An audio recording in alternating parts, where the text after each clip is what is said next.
because we did that once already. Yes, we did. And we had this like awesome 20-minute conversation with someone. I mean, I'm sure it's happened to you guys. It's just gone forever. That's happened to us on Camden Tub so many times. Oh, look at that. 3 seconds in, he's already plugged his own podcast. That's all right. All right. So, Andrew. Welcome to episode 46 of Auto Off Topic. You are? I am your host, Andrew. And I am the host, Brad. And we have a guest tonight. We've got Cam. Hi there. Yeah, Cam from the Camden Tub podcast. I'm so happy to be on. 46 episodes already. Yeah. Hey, that's what happens when you start doing 2 a week. The number builds up quick. We're almost to I know. Just like I'm really impressed. You guys have grown very quickly. You guys rapidly become like around episode 12. I could have said this, or like before, like episode 3. I could have been like, you guys have rapidly become one of my favorite automotive podcasts. Oh, that's good to know because a little bro love here. You and Brad, other Brad, for those that don't listen to Camden Tub. Tubbed is actually Brad. We're one of our main inspirations for starting this podcast, actually. Yes. So I'm so happy to hear that. That's really wonderful to hear. Yeah, because we listen to you guys. Like I'm doing some good in the world. Yeah, actually, yeah. We listen to you guys, and we both listen to you guys, and we're like, hey, we should maybe give this a go. I don't want to sit here and be like, if they can do it, we can do it, because that's not what I mean. Like, it's definitely not that kind of a thing. But I mean, I can joke around like that. So yeah, if Cam and Brad can do it, we can do it. No, no. But if you don't listen to Camden Tubbed, and you listen to us, I'm surprised. So if you don't listen to Camden Tub, please do, because they're like us, but they've been doing it longer. Yes. They are inspiration for doing it, and they're more professional than us and less professional than us all at the same time. So they're very entertaining. We're more what than you? You're more professional and less professional at the same time. Yeah. Yeah, because there's the professionalism aspect of like doing it longer and just kind of like having the format and everything worked out. And then there's the unprofessional part of like me getting really drunk and or going for a slow ride before the podcast, right? And or like like the one time I was a guest on someone. So this wasn't the last time I was a guest, but my most infamous guest appearance was on a dearly departed podcast where I told a very risque story. Yes. That I'm sure you guys are aware of. Yeah. Yes, we're very aware of that story and the defunct podcast. And you can go listen to that on that podcast. Yes. It still exists. So, funny story about that. That was the first time I'd ever told anyone that story. Yeah. Like ever. And he told the world. And I told the world, and a guy who heard that podcast became friends with me and introduced me to a guy from Auto Week magazine who was letting me write a story for AutoWeek.com about my Nissan Stanza. Excellent. So, in a way, it was a good thing. Yeah, it was a really good thing. Yeah, that's awesome. Like potentially a really good thing. Yeah, I wasn't very aware of Auto Week magazine until recently. I mean, I was aware of it, but I wasn't really familiar with the format, I guess. And they did a small article last year, one of the writers, on my Sapporo. And then, of course, your co-host, Brad, got a cover this year, so that really kind of brought everything there. And I really started your Sapporo, I was following that car before we were friends. Yes, that kind of car brought us together a little bit, I think. Yeah. And you are, second in line to buy it, I think. I think Andrew is first in line if he ever wants it, and you're second in line, so... Yeah, I will sell things to make that happen. Like, if you told me after I got done putting all the work into the E34, and you're like, straight trade for the E34, which is like a $4,500 car as it sits. Yeah, they're about the same value. Yeah, I mean, like that's support. Like, the second I saw the video, the not original owner, but I guess the first owner that put it online. The one who bought it from the junkyard. Yeah, the guy that saved it from the junkyard. Forrest, who's actually become very... well known in the BMW community, if you didn't know this. Have you heard of the 2002 spoilers by Kugelworks? Yeah. That's the guy that got the Sapporo from the junkyard. Oh, it's the same dude. Yep. Forrest Kugel. Okay. Not like a cool pressure pump. No, like Koogle. Yeah. Like Google with a K. Yeah. Yeah. So Kugelworks, the guy that does the spoilers, is the guy that saved that car because he's actually a giant Mitsubishi nerd. Yeah. I mean, that video that he put online of like all the the voice warning systems and that Right. interior. Yep. Just like, oh my God. Yeah. I love that car. And now, by the time, if I ever do sell it, which is a very unlikely scenario, but if I ever do, I will have already spent all the aggravation and time fixing all the stupid little problems. So you'll get a better car. Yeah. Mm-hmm. But anyway, so this is Cam, as we said. He hosts the Cam and Tubbs podcast. We kind of don't want to subject the audience to Cam's car history because, they can listen to back episodes of his Cam and Tubbs, podcast. yeah. But I think right now I have like 6 between my girlfriend and I. We've got 7 cars. 2 of them are hers. Right. Wait, 7. I think. Hold on. I'm not doing this for effect. This is like I seriously do have to think about it. I always forget myself, so don't worry about it. Right. You were a serial car hoarder, much like I am. Really, yeah. Yeah. With a very similar log of cars, too, actually. A lot of rotaries and old Japanese cars and old German cars. So. Yeah, I want to say 7 cars. Because there's the 2 BMW wagons, the Mazda 2, the Mazda 3 now, the RX-7, the Mustang, the Porsche, the Stanza. 8. Jesus Christ, 8 cars. Yes, 8 cars and like 13 motorcycles now, I think you're up to. No, I only 4, have. yeah. I've got 1 motorcycle and 2 mopeds now. Well, you don't have a Vespa, too? I thought you had a Vespa. Or your mom had a Vespa. Somebody had a Vespa. It's my mom's Vespa. I haven't. Okay. Somebody put in the wrench time. I haven't taken delivery yet. Okay. But yeah, it's So the thing is that I got an opportunity. I have an opportunity. I can't talk today. I have an opportunity to write about motorcycles, specifically small motorcycles, for Ride Apart, which is a really awesome motorcycle website. And kind of my in with them is that I love small bikes, and I wanted a small bike to write about. Best parents gave me this Puch Maxi that had been sitting in their garage for like 20 years that needs everything. And it was easier to buy another Puch Maxi to hot rod and then use the stock parts to fix that one up than it was to just buy parts to fix this one up that had been sitting for 20 years. Right. And it's also way cheaper than buying the Vespa. Oh, yeah, a Puch would be cheaper than a Vespa. Mm-hmm. Puchs are fun, though. We have a friend out here that hot rods Puchs. And I kind of have said ever since I did it that you haven't really lived until you've done 45 miles an hour on BMX tires. Yeah, for real. Like yeah. I was riding up to KFC today, and my street is downhill. Yep. And I was hitting like 23, 24 indicated on the speedometer, and like you start to feel the wind in your hair.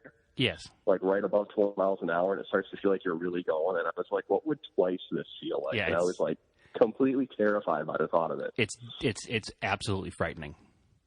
Because like when it comes to motorcycles or scooters, I'm like a total like AT-GAT guy.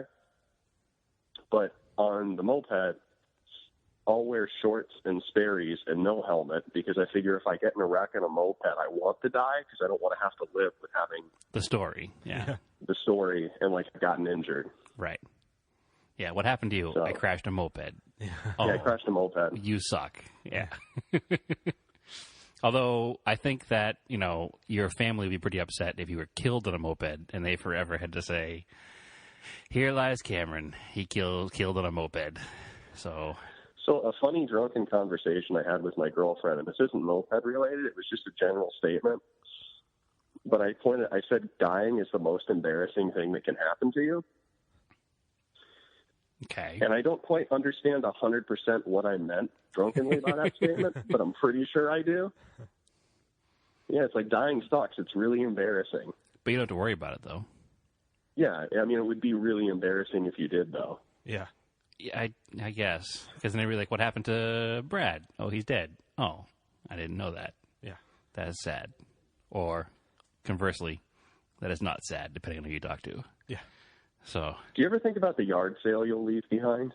Funny story. I won't get too far into it, but I just had one of those that I wasn't aware of until after it was pretty much happening. So, yeah, it'd be interesting, I think. If somebody came by my house that was really into die-cast cars, they would have a field day. Yep. Oh my God. Okay. Yeah, that would have been, wow. Like, well, get with me after this, because I think I know the situation, and I think I've been through a similar situation. Okay. And yeah, I think I went through the same situation like twice back to back. All right. Well, I didn't lose any die-cast cars, so that's good. But yeah. You didn't lose any? I didn't. No, but I did have lack of a vacuum for a while and some other things. But that's beside the point. Moving on to the next topic. This is what do you want to talk about, Andrew? What topics do we have to discuss with Mr. Cam this evening? I think, are kind of the same. I guess I called it car reality, so to speak. So, like, I don't think we aspire to own a supercar. I don't think you do. I definitely don't. Well, Cam has a car that's of the higher ilk than anything we own. He has a G-Body 911. A Porsche. Yeah. Yes. Yeah, I bought it when it was a cheap car, though. Like, yeah, that's true. I bought it. I knew it was going to be an expensive car, and I bought it. So I think when you talk about like the socioeconomic strata that we all exist on, we're in the place where like a $2,000 car, we can buy a $2,000 car and not worry about it. Yeah. Like, and it won't sink us financially. But at the same time, if that car then needs $1,000 worth of work, it's a problem.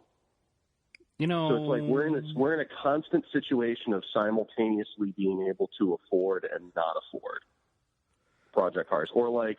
Well, I think that you have the same problem that I have, where you buy the $2,000 car and then it breaks and needs $1,000 worth of work. So instead of putting $1,000 worth of work into it, you just buy another $1,000 car. Yeah. That's kind of where I'm getting with this. Yeah. So when I made the agreement to buy the Pook, Beth's new Mazda hadn't come in at the dealership. She was driving it. I didn't have valid plates for the Mustang, and everything else I owned was broken. Okay. So I was carpooling with someone to work for like 4 days. This is a familiar situation, Cam, so don't worry about it. I also have a high quantity of vehicles, and I currently have one that I can drive legally. Yes. Yeah. So my insurance, my vintage car insurance has lapsed, and I haven't had a chance to fix that yet. So the vintage cars that run can't be used. And every car that's not a vintage car, quote-unquote vintage car, because they're all vintage, but the ones that aren't in the vintage insurance policy are broken except for my stupid truck. So I'm driving around getting terrible gas mileage right now. So I'm like really hustling this year to, like, I wouldn't have bought the second Pook if I didn't have an opportunity to write about it and basically have it pay for itself within like a couple months. Yep. I'm really trying to like hustle this year and just basically get everything running and driving and safe so that I can spend next year like enjoying it. Okay. Mm-hmm. But you have a whole Ohio winter to play hell with that plan in between. Yeah, so I have a whole Ohio winter to like, I mean, it depends on how you look at it, either to get everything going or, because I actually have my own garage to work in now, and it's not heated, but it's a newer garage, and it seals up nicely enough that I could get away with putting a portable heater in there, a kerosene heater. The other thing, though, is that in April, I'm getting a Corvette. Yes. 9 cars. Yes. This is a late model C3, correct? It's a 79 L48 automatic C3. So depending on who you ask, it is literally the least desirable Corvette ever made. Yeah. I think it would be Brad's dad's. No. The 79 is slightly less desirable than the 80, 81. 81. Actually, I thought it was an 80 because 79 doesn't have the deep front air dam that the 80 has. So 80 to 82 has the cool air dams, and 79 was like the most common year. Yeah, and it's the base model and an auto. So. They put parked side by side. They're very thin-looking cars compared to the 80 to 82. Oh, this is the Crossfire. No, it's carbureted. Oh, yeah, they weren't Crossfire injected till 82. Cross-dress injection. So Andrew is not a Corvette enthusiast, so he doesn't have the dates down correctly. I was forced to be a Corvette enthusiast as a child, so. Yeah, so it's like me growing up as like a red-blooded American boy. And, like, growing up in the Midwest, like, being a Corvette guy was kind of like, it was just expected. So, yeah, like, when I was it's what you aspired to. Yeah, so it's like a weird kid reading about cars. I aspired to a Mustang, but I just learned a lot of stuff about Corvettes because if you wanted to read about cars and take car books out from the library, it was all like Corvettes and Mustangs. Oh, exactly. And Thunderbirds. Yeah. Like, I know an unreasonable amount of stuff about Corvettes and Thunderbirds. Those are my two, Corvettes, Thunderbirds, and Camaros are my three main car knowledge things brought onto me by my father, because my father has a 1980 C3 that he's owned since 83. He currently still has it. And all through the 80s and 90s, he had 3 Thunderbirds, 2 57s, and a 63 Roadster. Ooh. So, wow. So I knew those cars inside and out. And, and I have my Camaro, and he has a Camaro that he said, he's got a 67 Camaro that he said since 1974. So that predates even me in his life. So I was forced into those cars. Dude. So yeah, I do too. I just wish it was running right now. Yeah.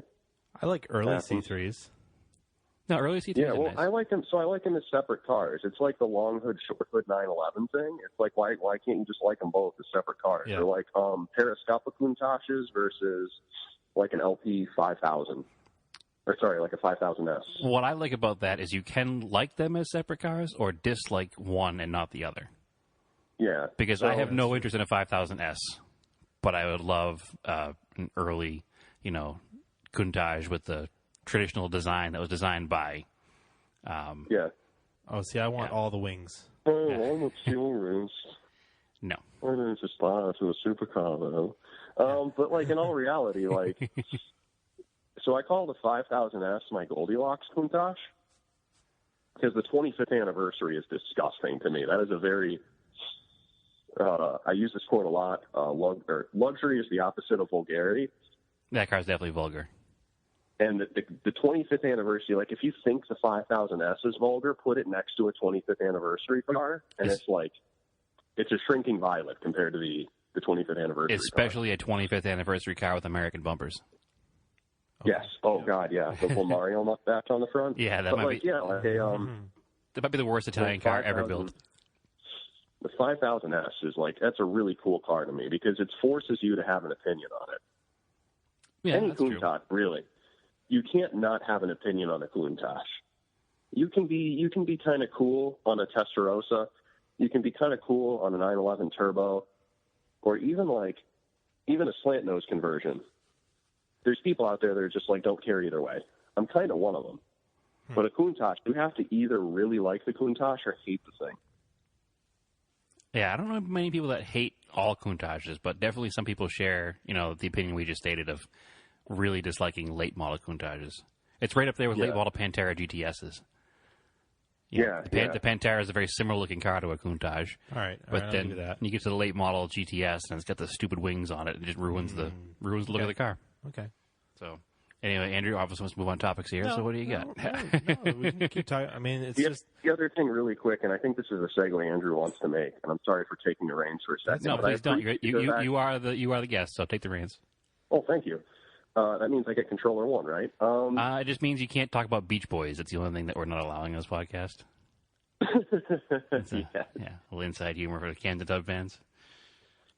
But I feel like I don't get to talk about all the goofy, nerdy shit, like peripheral car-related stuff that I'm into on my podcast, so I'm, like, really excited. Yes, that was actually, I think that was Andrew's main point of... other than just liking you genuinely as a person, that was one of the main points of having you as a guest, was because you are into the same crap we are. That was the first episode I listened to, and you guys started talking about diecast, and I was like, all right, I'm on board. Yep. Yeah, and you started talking about RC cars, and then Brad shoots it down. A little. Yeah. I like the, I guess we'll start with diecast. So, like, I'm currently into, like, if I see a 1/43rd scale I like, I'll buy it. I don't need to have them all. But I'll buy a 1/43rd scale. I'm over the 1/18th. They take up too much space, in my opinion, and I don't think they're as detailed. Hey, what is it that Brad calls the 1/18ths? Like trash level diecast cars? Yeah, which is dumb because I've got like GMP stuff that's like really fucking nice. It is, and you're absolutely correct. But I think as a casual diecast collector, I think that a lot of the 1/18th scale stuff people are familiar with is My Style and Barago. The $20 stuff at the toy store. Which is... Yeah, so I actually have like a couple of those in my basement on my bar. just because like sitting outside of their case, because they're just kind of nice little window dressing pieces or set pieces or what have you. But have you had them probably for 20 years? It's one of those things where if it's $20, I'm going to buy it. If it's like a $20 die cast, it's anything that I own or like I'm interested in. So like with 143rd, so it's like I could have like a lot of 143rds are really expensive, but like if I could have 3 143rds or one really nice 118th, back when I had the space at my parents' house, I would have opted for the 118th, and I did. Okay. So I've got like a half dozen or more really well detailed 118ths. Yeah, that's about the same amount that I have as far as nice 118ths. I probably, from childhood have, 30 or 40, of the lower level 118ths, but I have, I think, maybe 5 high-end 118ths that, get special privilege. I never got into the super nice 118ths. I have a bunch of the Ertls from the 90s and then the later stuff, which actually the Ertls in the 90s were pretty nice. Yeah, they weren't bad, but compared to the nice stuff now, they're trash level. Mm-hmm. Some of them were worth quite a bit. For a little time, they were worth some money. I think they've got bottoms kind of fallen out of that market. Yeah. So I got to ask you guys what your opinion is. Or here's the other thing I really like. I really like a cheap die-cast car that's more detailed than you would expect, or better proportion than you would expect. Oh yeah, like a Yatming car or Sunstar, whatever company it is now. Yeah, like a lot of the Welly stuff is actually really nice. Yeah, I actually have a couple of the like $5 Rite Aid pharmacy ones, just because they were of an obscure subject and they're half decent. Exactly. I go into a Rite Aid and they have a 1/24th scale diecast of a Volkswagen Quantum. I can't not buy it. It shouldn't. I'm not even a Volkswagen guy, and if I saw a Quantum diecast, I would buy it. Yeah, it shouldn't exist, but it does. Yeah. So I'm like, all right, I'm going to buy that. And at the time, I drove an Audi 4000 daily, and it's the same car. Minus the Quattro with a 5-cylinder. It's the same base car with a 4-cylinder and a front-wheel drive. So, but it was like, what is this doing here in Rite Aid in the middle of Maine? I think I'll be buying this for $10. So they're usually like impulse buys, the cheap ones. Yeah, exactly. Like you don't go looking. Most of my diecast are impulse buys. I have cases and cases of Hot Wheels that I've bought over the years. And I keep them in the packages because they're easier to store that way. Yep. And now the cards are different than they were in the 90s, because in the 90s all the cards were the same, but now it's got art of the car on the card. Yes, which is actually really cool. It makes more sense to keep it in the package. So the problem with those, though, is that they are $1, and all of a sudden you're leaving the store with 10 of them, and you're like, oh, that's $10. Yep. That's not a problem. I have a picture somewhere on my Facebook of when the Ken and Mary Skyline casting came out. Yeah, in plain white. And I went to Walmart, and I bought, no joke, like 15 of them. Yeah, I did the same thing. I went through like an entire bin of Doom and bought all of them. I mean, I live in the Midwest, so it's not like anyone else cared at that point. Yeah, before they were popular with the quote-unquote scalpers on eBay. Oh, it's so annoying. So I didn't buy them to be like the scalper guy. Yeah, you just wanted them to give to your friends. I just want them, so like I've given, like there might come a chance, like if I find out one day that car's worth $20, you can bet your ass like 5 of them are going on eBay. But yeah, exactly. Periodically I'll be like, it was when they started coming out with other colors of like because they would usually release it in 2 colors, and then when like the 3rd color would come out, and I'd be like, okay, like Hot Wheels is sticking with this. They're going to do a lot of old Japanese cars. Then I stopped being so obsessive about it, but like, yeah, I'll have like 3 or 4 of the Celicas. Yeah, pretty much the same thing. When it first started with the 510 and the first Skyline, I was hoarding every one that I found, just because I thought this is a rare moment in time. It's never going to happen again.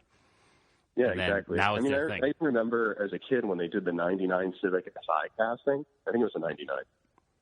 I don't know. I was like, and there was like a Celica too. Like they were starting to do like import tuner die cast. I was like, whoa! And as a kid, I didn't even. It was a red Celica when it first came out. I remember that one. Yeah, it was a red, and then they came out with a yellow one, and then they had the red Civic, and I can't remember the other color they did the Civic in, but it had like the wing on it and stuff. Yeah, it was like the hatchback Civic, right? No, it was a sedan. The SI. Is that what they were trying to do? I don't think Yeah. It's like a '99 SI or something. You know what? Actually, they did do that because I have the Boulevard version of it, and it has like a Wings West body kit on it, though. Yeah, it does. I need to look for that. Yeah. Because I own one of those cars in real life. Yeah, it's not a stock casting though. It's a very period correct 2000s casting with Wings West body kit, and I think it has like a half cage in it with 2 bottles of nitrous in the back seat. Yeah, I went to a K-Day one time. The only time I ever went, when they came out with the black 510 wagon. Yeah, K-Day, for those of us that are listening that don't know what it is do you have Kmart's there in Ohio? Of course he does. Okay, I figured they're almost all went out of business. Yeah, same. It's the same. I think the chain is pretty much out of business. But a K-Day was a day for Hot Wheels collectors where Kmart got 3 exclusive cars. And you got and you can tell that the workers that work there love it. It's their favorite day. Yes. They're all so excited to hand out the tags to the nerdy Hot Wheels collectors that were there to collect the special Kmart cars. But anyway, I never went to a K-Day because it was just Kmart was one of those things that I thought would always be around. I thought Sears would always be around, and then Eddie Lampert happened, and then Eddie Lampert got kidnapped, and then they made the mistake of freeing him after 3 days, and then he ran one of America's oldest companies into the ground.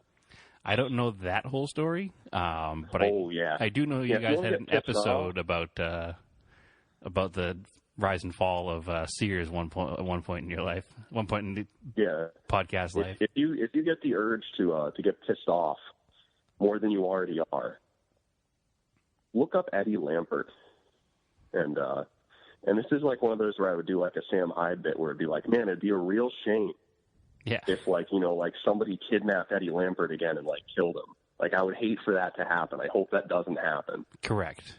We really hope it doesn't happen. So yeah, making death threats on your podcast, whatever. That's all right. Maybe this will be your Into Automobile magazine now. Yeah. Yeah.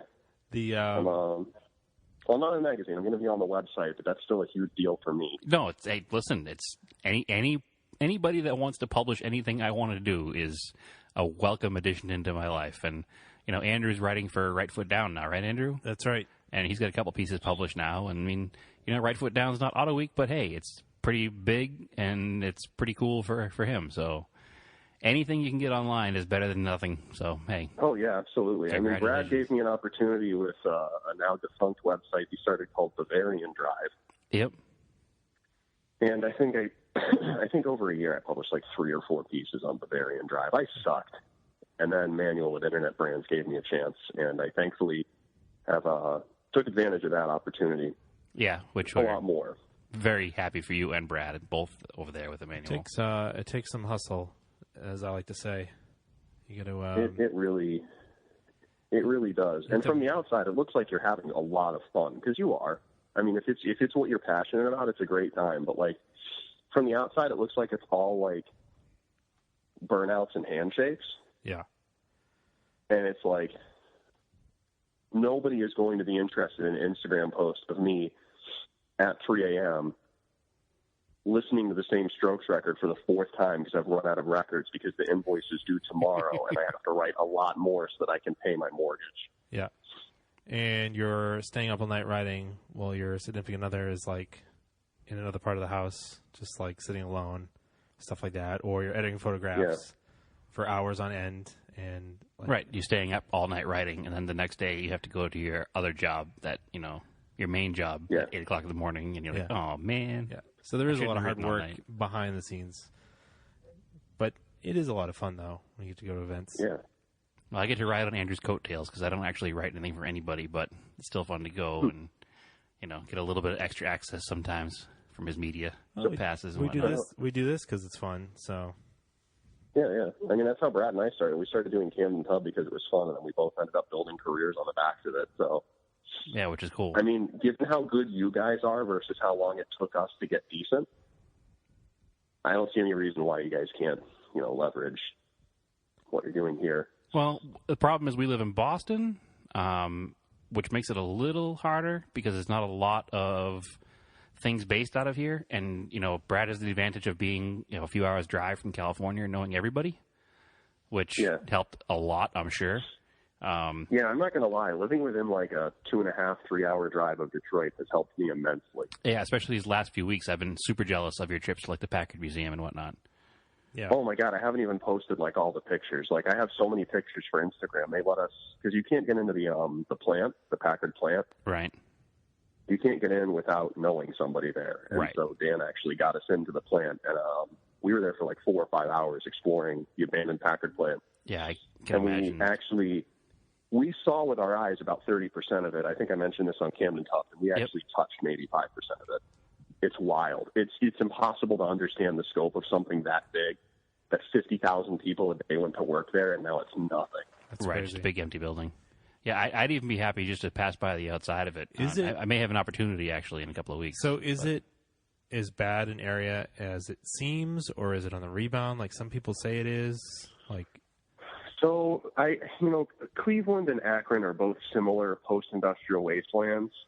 The rubber industry kind of left Akron. Like, the rubber industry is still headquartered here, but there's no manufacturing here anymore. Cleveland, very similarly, no steel, no manufacturing, really, at least not to the degree they were. So,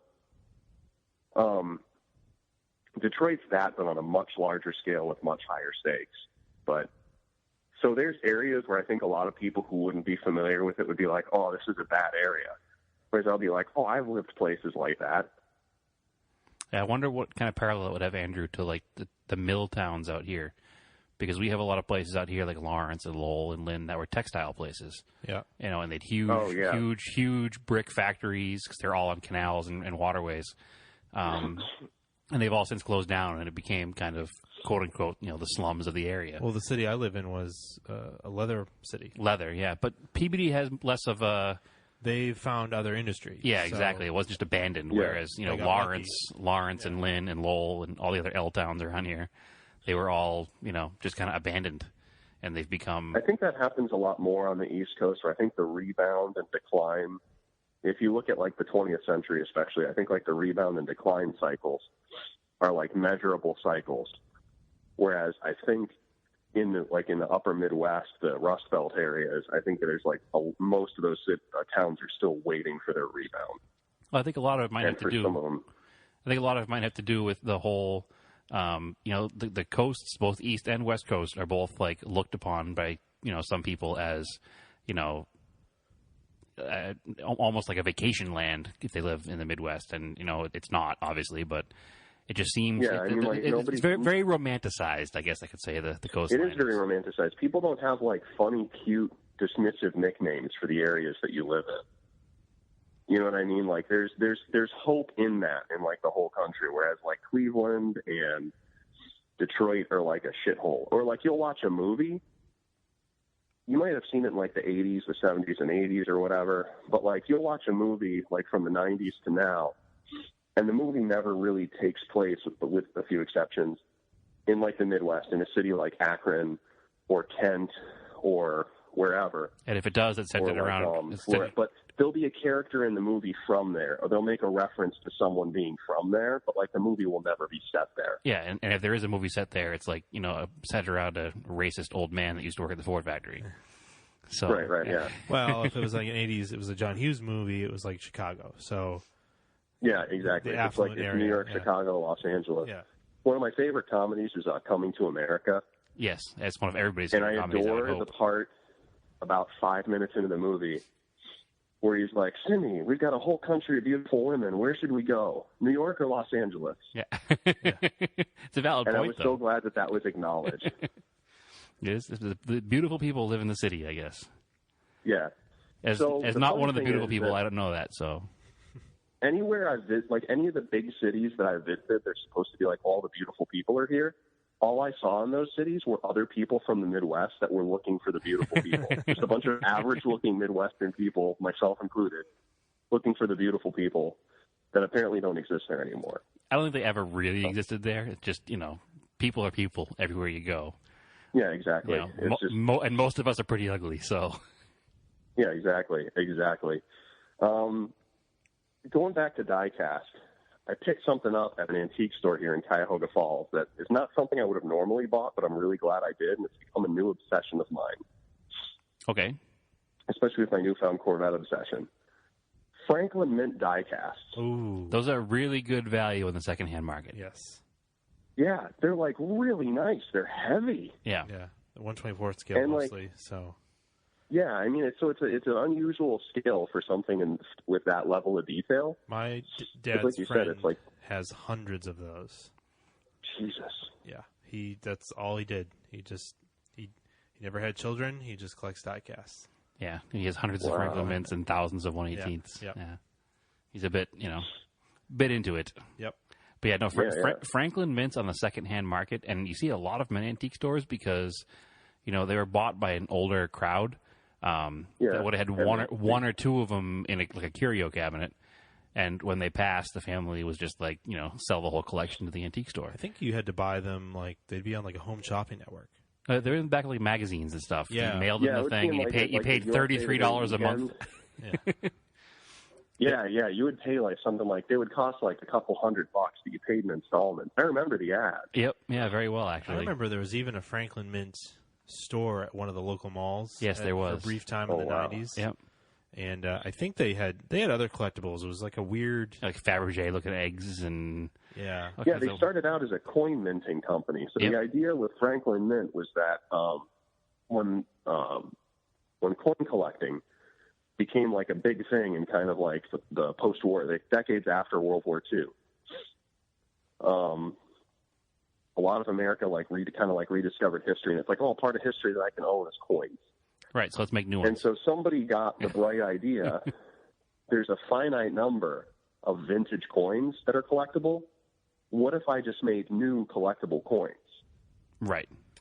It sounds like a totally like normal concept to us because we've been inundated with Franklin Mint shit and like its ilk like our whole lives. Yeah. But at the time, really weird. But it worked out for the dude. And, that became like a whole thing. And, the die cast, like the screws on the chassis that hold the body and chassis together are positioned in such a way that the exhaust system covers it up. So even when you flip the car over, it's still pretty scale looking. Yeah, no, they were really nice, especially given the era they came out. They have some things that date them into the 90s. Like when you open the doors, the door is on a big die-cast hinge, and it's not really well hidden. The door gaps are huge, and the doors are a little floppy. And stuff. The exactly. proportions on some of them I've seen are a little bit off, but but the good ones are good. So if you know a good one, you got a good one. But they suffer from the same thing that the Franklin Mint coins did eventually, is that anything that's made new and marketed as collectible will never really actually be collectible. Yeah. Absolutely, everybody that bought one saved it, so it's not like vintage stuff's collectible because there's not much left. I think they did make a limited number of them, though. Yeah, but they had no problem. They always had extras lying around. It wasn't like there was. Yeah. You can make 5,000 1/24th scale 63 Thunderbirds, and you might sell 4,000 of them at first, and then you still got 1,000 of them lying around. So. Yeah, I mean, like the example that I really like to use is 2004 Mustang Cobras. Okay. Because you had the Mistachrome SVT Cobra. Which is what you have the earlier Cobra, you have 95, right? Yeah, so I have the Mystic. Terminator. Mistachrome is a different paint process. My favorite comment seeing online is people like, my mom had a Windstar this color, or because apparently if a color has pearl in it and it looks white or silver in another light, that's two colors to these fucking dumbasses. Yeah. I got to the point where it's like somebody posted a Mistachrome picture. Like I was just an absolute fucking anorak nerdy dick to somebody completely unnecessarily. I must have been having a bad day or something. But somebody posted a Mistachrome car, and it was somebody I like and respect but don't talk to very often, but we follow each other on Instagram. And I'm like, I think I pretty much used up that because one of their friends was like, my mom had a Windstar this color. And I just commented, no, she didn't. Yeah. But, so like 04 Mistachrome Cobras, they made exactly 1,000 of them. They're super fucking cool. Or like 2003, they did in red the 10th anniversary SVT Cobras. They had really cool split 10-spoke charcoal wheels, whatever. Yep, I remember those were quote-unquote collectibles. Yep. The Terminator Cobra that everybody fucking wants is 04 Competition Orange. It was just a color, but it wasn't marketed as a collectible. It wasn't marketed as a special color, and there's like a thing in that community that's like Competition Orange tax or Zinc Yellow tax or Sonic Blue tax. There's colors that people really want, but especially Competition Orange. It's like, makes your car like $7,500, $10,000 worth more. People are ridiculous how they price these things. Yeah, well, that's. But it wasn't marketed as a collectible. Any enthusiast car has that one, thing that people just kind of latched onto and say, this is the one you want. This is the one you have to get. The rest of them are garbage. You need this one. So it's the same with all of so them. it's like I get obsessive about other rare SN95 colors now that I have the Mystic. It's like if I won the lottery, I just have a warehouse of dumb SN95 GTs. Well, I mean, we're all going to win the lottery tonight because Powerball night, so... Oh, yeah. So I think it's 700 million. I didn't buy a Powerball ticket. Oh. I hear that greatly influences your chances of winning, but I didn't buy a ticket. Fingers crossed anyway. So. I think your chances are pretty similar to mine, even though I have a ticket, so I wouldn't worry too much about it. I think SN95s have gone way down, right? Like they really have. So just now noticing, I've had my Mystic Cobra for I bought it in December 2011, so I've had it like five years, coming up on 6 years. And I noticed that the prices were really stagnant, and then in the last year they started to gain just a little bit. Yeah. So I think it's one of those things where something's undesirable until, like me, I like 1095s because when I got into Mustangs, it was right around the time all of my sisters, I had 4 older sisters, and all the ones that were old enough to date, all their boyfriends had Fox Body Mustang GTs. And then I still remember seeing the SN95 new for the first time on Wheel of Fortune. And I remember how it was like unveiled as like a prize.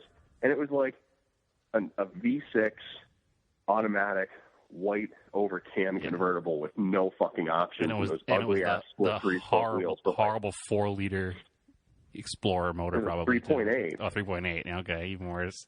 So yeah, 94, 95 3.8s were 125 horsepower. Which is pretty bad.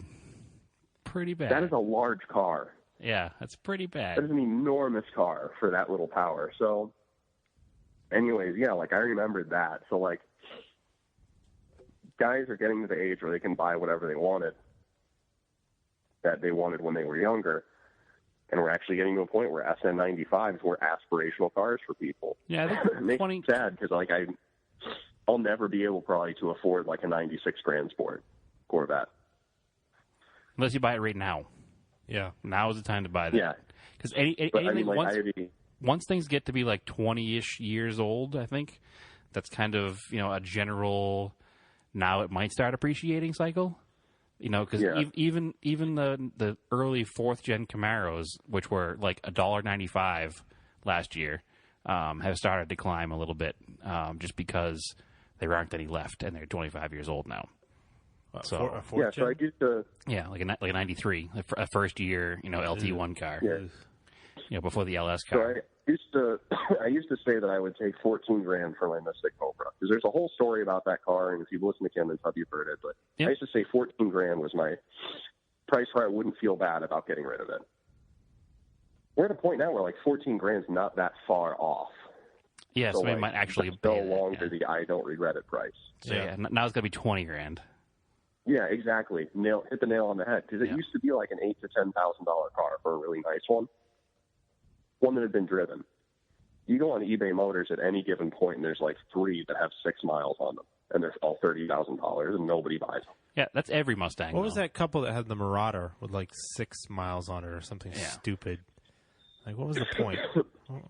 So everyone I know that's into Fords, everyone I know that's potentially in the market for that car, like people that actually have money, not just people talking shit on the internet, but people that would buy something like that because they like Panthers a lot. So Panther guys, like guys that are into Panthers are getting to a point in their lives, a lot of them, where they have money now. It's weird. We have a close friend of the podcast who will listen to this, who is a giant Panther nerd. And he just finished a full restoration on a car. He actually just painted it. It's an Audi gray. I forget what color he said it was. Ooh. Oh, Nardo gray? It's not Nardo. No, it's not the flat gray. The blue car he painted gray? Yeah. Oh, you haven't seen it yet? No. Oh, yeah. It's beautiful, actually. All right. But I mean, it was I know a lot of guys that would be in the market for that 6-mile Marauder, and all of them said some variation on the fact that I would do a burnout in the guy's driveway with him watching. Which you might as well, because you have to drive it at this point. I mean, what are you going to do with it? The Marauder is like a super cool car, but I don't see any value in a 6 mile one versus a really well preserved 60,000 mile one. Yeah, right. exactly. And that's what our buddy. I mean, especially something like the Panther chassis that's built to last. Like, it's still going to be nice. It's as nice as it's ever going to be at 60K miles versus 6. The one our buddy bought was it was a blue Grand Marquis, and he's a police officer who laments the loss of the Panther cars as a police car. So his personal car, he found it was like a 30,000 mile little old lady Grand Marquis that had hit every parking pole at the mall. So every panel was dented. So he used all like former police car parts that he scored for next to nothing from his job and from other places, and he turned it into a Crown Vic and painted it Audi Dakota gray, which is kind of a gray brown flip-flop color. Because so many departments had gone away and they didn't have any more. Yeah, they just had parts lying around. They just had parts lying around. Yeah. So he did it for pretty much nothing. But then he painted the whole car like professionally, and he put a P71 rear end in it and made the thing into, he basically said a 30,000 mile brand new mid-90s or early 2000s Grand Marquis that is now like a fully restored car. So yeah, it's like he'll be excited we're talking about that right now. The fun of those cars to numbers guys, because they're like, it's like a 15-second. Yeah, it's rear-wheel drive V8. It's like a 15-second car when you put a bunch of mods in it. I'm like, yeah, but it's like a really fun 15 seconds. Yeah, it's really fun just to mob around on the highway at 85 miles an hour and feel like you're doing. It's kind of the same story about my Pook. You're so hung up on numbers, like you're never going to get it. It's like it's 20 miles an hour, but it's like a really fun 20 miles an hour. Yeah, well, as a guy who rides a 250 motorcycle, I'm with you. From driving a body on frame truck daily now, I am fully behind the body on frame. Like, I get it. I get why American cars were like this for so long. Yeah, because it's big, dumb, and comfortable. And they ride so well. You're like, this is so much nicer having your suspension isolated from the body. And it just cruise down the road. So, we're getting a little long here. I mean, I miss my Cutlass, like, terribly. I don't have many regrets in life, but I miss my Cutlass, like, a lot. Okay, here's what's going to happen right now. Andrew's going to start laughing, which he is. Because I don't know if he knows that you had a Cutlass for a first car. I didn't know that. And I also had a Cutlass for a first car. And so... Triggered. We both... Yeah, Andrew never really liked my Cutlass. Even... It was all right. Yeah, it got him around before he had his license. But, we both had that Cutlass as our first cars, and we both have a soft spot in our brains for a Cutlass. Like the G-body Cutlass? Yeah. So what was your driveline in yours? Oh, are you ready for this? Yeah. There's like a well-optioned car, too. I don't know how the hell this happened. Okay. Triple green. Yep. So medium sage metallic. I used to know the code. I think it was 244. Okay. Used to remember the trunk tag code. It was a 307 Olds, 200C transmission. So it's not the 204R like the Corvette used. Yep. I know the 200C well. There's the 3-speed, which meant I had a 214 rear axle ratio with an open disc. Okay, with a 307. Yeah, but it was a 307, but it was still really tremendously slow. I never took it to the strip, but I had an ex-girlfriend whose only driving experience had been her automatic 03 Civic, her mother's Chevy Venture van, and the tram at the zoo that carried people around, because that was her job for a period of time. Okay. I let her drive the Cutlass, and she said it was the slowest thing she'd ever driven. And that, at the time, that was my muscle car. Okay. So I really wanted a 20-mile-per-gallon car that could run 14 flat and was comfortable and had a nice stereo. And then I bought the Mystic Cobra, and I'm like, this already does all of that. I don't need both, but I was wrong. I needed both. I need all of the cars. Well, I'm going to one-up you right now. I had an 85 Cutlass for a first car. Also a very well-optioned car. It was triple maroon. So it was the maroon paint, maroon velour with the maroon, Landau top. Also had a 200C transmission. Also had the open diff, and I don't know what the gear set was in it. But mine had the 3.8 V6. But on top of having the 3.8 V6, it had round rally gauges with a tachometer and a center console shift. Yeah, you had a floor shift or a console shift. Oh, man, yeah. See, mine was column shift, and mine just had the rectangular speedo. I always wanted the rally gauges, but I wanted to keep the column shift. Right. So you could just be driving around with your best girl on a Saturday night with your arm wrapped around her and her sitting in the middle seat. Listen, I had no interest in that because it wasn't happening at the time either. And, the center console made mine a race car. I mean, I couldn't do a burnout in the rain on the beach, but it was a race car because, I was 16. Man. So I don't understand how the car came optioned with the rally gauges, center console, floor shift, 3.8 hubcap car. I don't know. I don't know how that happened.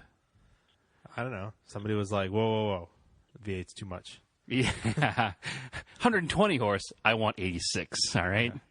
Yeah, it was pretty freaking terrible. I'll give it that. But I loved it. And Andrew probably has fond memories of, scraping the door handles, going around rotaries because I had broken sway bars for the first year of driving it. But oh, man. What the hell did I know? Sway bars for mine. I went to a junkyard and learned to read VINs. Okay. I had them put a car up on a rack for me. It was a 78 Cutlass that had F41 sway bars. That's cool. I'm sorry I keep coughing. I'm so allergic to my freaking cat. It's not even funny. Yeah, no worries. Had the cool finned aluminum rear drum brakes, and I wanted those drums so bad that they were cool. Frozen to the the axles. And they had this guy come, and he was like, "Oh, I'll get them off for you." And he beat them off, and he bent all the fins. And I'm like, "Oh, that's fine." Useless. Yeah. I was so upset, but I got the sway bars, and I still have them, and I'm actually selling them to a guy at work that just bought a Monte Carlo SS. That's cool. Yeah, that was my dream at the time, was a Monte SS or a Cutlass 442. But what I wound up doing was my 200C transmission let go. So at the time, this was 1998 when I got my license. Right. So I went to the junkyard, and G bodies were still pretty plentiful. And I got a Turbo 350 out of a Monte SS to replace my 200C. Did that. And the diff let go. It was a column shifted car that it came out of, so I had to modify the shift linkage to work with the console shifted car. So if I put it from park into drive, it would turn on the reverse lights until I reached up to the column and turned the column by hand because he couldn't do anything about that. That GM column that was in everything. Yeah, exactly. Mm-hmm. And then the GM column that was super easy to snap into and start the car. Yeah. Not only did that happen, and then maybe a month later, and I don't know how any of this happened because the car literally made like 87 horsepower and maybe 92 pound-feet. The rear diff let go. So I went back to the junkyard. Probably and had no oil in it. Who knows? I went back to that same junkyard, and the same Monte SS had a posi in the rear end of it. I don't remember now the years because it was years ago. But I grabbed the posi out of the Monte SS. So I had the transmission, and I had the rear end. And in my head, I was like, man, I hope this motor goes soon because I want to go back and get that motor out. And I don't think that I don't think that as a 16-year-old living in my parents' house, I was allowed to just change the motor at that point, if I remember correctly. So I had to wait for it to grenade, and I probably should have helped it along, but I never did. And at some point, I got rid of the car because I bought a Talon, and the rest is history. Yeah. Yeah. But there'll always be a soft spot in my heart for a G-body Cutlass Supreme coupe, which so I really love the color green, and I had like the triple green car, which I've never seen another one in that color combo. Yeah, it's like I can't do anything but that unless it's a Hurst Olds or a 442. Okay, so I have the same problem. I would need another maroon one because actually I had painted mine. Not to be a dick, but those are common. I see like triple maroon ones all the time. Yes, but I painted mine Ford Toreador red, which was a dark. It was a brighter on the red side, but still a dark metallic red. I wanted something that was close enough to the factory that if I didn't paint the jams, it wouldn't be like totally obvious. And it still had to match the vinyl roof. So mine was Ford Toreador red, which is like a dark red that came on like Explorers and Windstars in the mid-'90s. And it looked really good. I'll have to send you some pictures sometime because, it's Cutlass. And We have soft spots because we're dumb. But whatever. Andrew likes Volvos because he had a 740 for his first car. So yeah, I do. We're all. I like Volvos too. Yeah, it's really hard. I've never met somebody that's like, man, fuck Volvos. I don't like Volvos. I have, but it's because their first experience was like a 2001 S40. Well, I mean, yeah, okay. Yeah, it's a terrible car. That's a different story altogether. So I just at this point in my life, and being a child of the 80s, if it's an old car from the 80s, I'm gonna find a way to like it. I almost don't care what it is. Your Stanza wagon is a perfect example of that. Like, I would drive the wheels off that thing. Oh, I love it. It's laid up right now with like the parking brake is stuck. So I have to go unstick the parking brake and then dive into that barrel or can of worms. Yeah, whatever. You have other cars. So it's a free. So here's the thing: it's a free car, so I'm never going to complain about all the shit that's wrong with it. But it's a clean car, but there is a lot of shit wrong with it. Oh, that's like most of mine and Andrew's cars were fairly inexpensive when we bought them, so we just let it slide as things break. No, I don't. Yeah, if you fix it, but you don't get angry about it breaking. You're like, oh, whatever. But I just fix it. I don't just drive another car. Oh, whatever. Yeah, the big superiority complex big priority now is getting the E34 back together. I've been collecting parts to redo the rear brakes while it's up in the air, and I'm just a few parts away from being able to actually finally take a weekend and thrash that thing back together. Because I actually do really enjoy driving that car. Yeah, and you're like us. You live in the Rust Belt, in the Snow Belt, and you have a limited time to actually work on cars as well. So, you're probably jonesing to get that stuff done and. Basically get it done so I can get it out of the garage so that I can leave the Mustang in the garage and Beth can have the garage space during the winter. Wow, you're a very nice boyfriend along the garage space.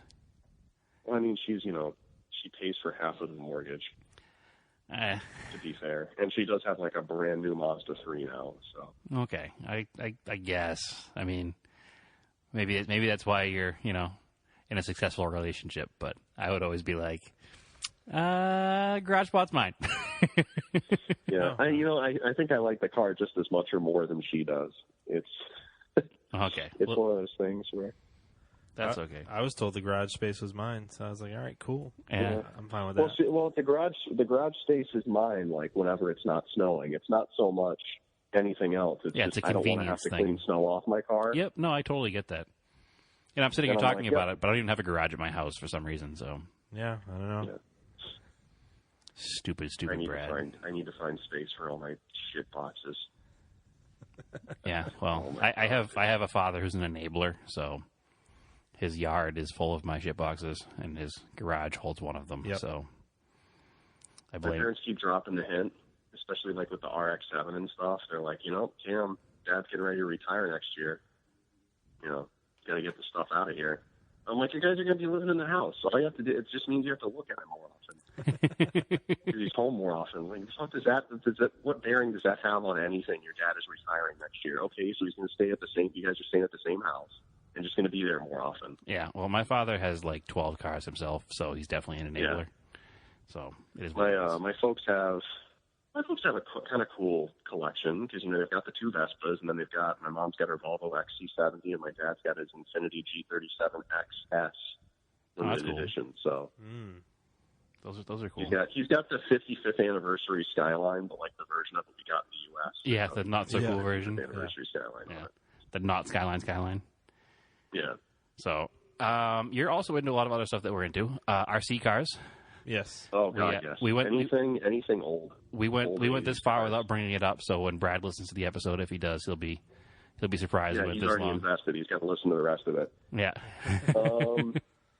So I'm a big fan of old Tamiya stuff. I love anything from that era. But what's cool about Tamiya stuff is that it's there's support for it.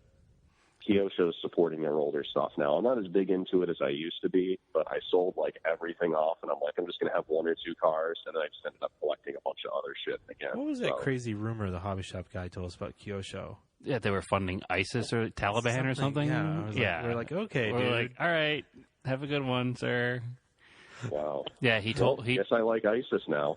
Well, no, he's a typical hobby shop guy he's 100 years old. It's a hobby shop here in in my hometown, actually, my town I live in. You don't have to say what it is. Yeah, and he decided, like, I was talking about something. I was trying to sell him something. And I was like, yeah, I have some old Mini Zs that I might, be looking to get rid of.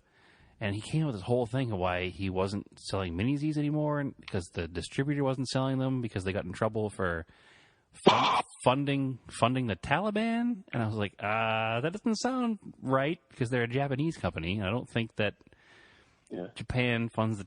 Okay. Never mind. I guess I won't sell you my Mini Zs. It was weird. I might be interested in those Mini Zs. Well, let's see if I decide to sell them or not. I have like... I've got a bunch. Yeah. I have 3 cars, and I have like 20 auto scale bodies.